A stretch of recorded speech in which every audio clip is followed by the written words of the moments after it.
প্রিয় শিক্ষার্থী বন্ধুরা, আসসালামু আলাইকুম। আশা করি তোমরা সবাই ভালো আছো। তো আজকে আমি তোমাদের ষষ্ঠ শ্রেণীর স্বাস্থ্য সুরক্ষা যে বইটি রয়েছে তার এই ৭৮ পৃষ্ঠায় তোমাদের একটি কাজ রয়েছে। তো আজকে আমি তোমাদের সেটি সমাধান করাবো। তো দেখতে পাচ্ছ এখানে একটি বৃক্ষের একটি ছবি দেওয়া রয়েছে। তো এখানে তোমাদের এই যে উপরে যে কথাগুলো দেওয়া রয়েছে সেগুলো সুন্দর করে সাজিয়ে লিখতে হবে। তো চলে যাই, আর কথা না বলে আমরা কাজটি করে ফেলি। তো তার আগে একটা কথা বলে রাখি, আমরা ক্লাস 1 থেকে শুরু করে ক্লাস 10 পর্যন্ত সকল শ্রেণীর সকল সমাধানগুলো আমরা অলরেডি করে দিয়েছি।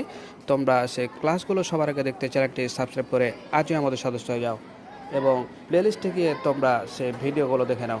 তো চলে যাই, আর কথা না বলে আমরা ছকটি সমাধান করি। তো প্রিয় শিক্ষার্থী, দেখতে পাচ্ছ যে তোমাদের কোন জায়গাতে কি বসাতে হবে সবগুলো সুন্দর করে সমাধান করে দেওয়া হয়েছে। তোমরা জাস্ট গাছের যেই জায়গাতে যেগুলো লেখা রয়েছে তোমরা সুন্দর করে এটা তুলে নাও। খেয়াল রাখবে যাতে কোনো কিছু ছুটে না যায়।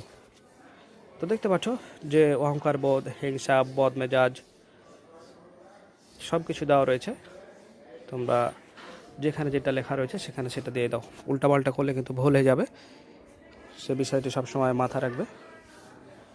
তো প্রিয় শিক্ষার্থী, আমরা ক্লাস 1 থেকে শুরু করে ক্লাস 10 পর্যন্ত সকল শ্রেণীর সকল সমাধানগুলো আমরা অলরেডি আপলোড দিয়ে ফেলেছি।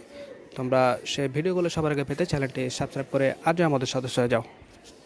তো ভালো থেকো, দেখা হবে পরবর্তীতে। আল্লাহ হাফেজ।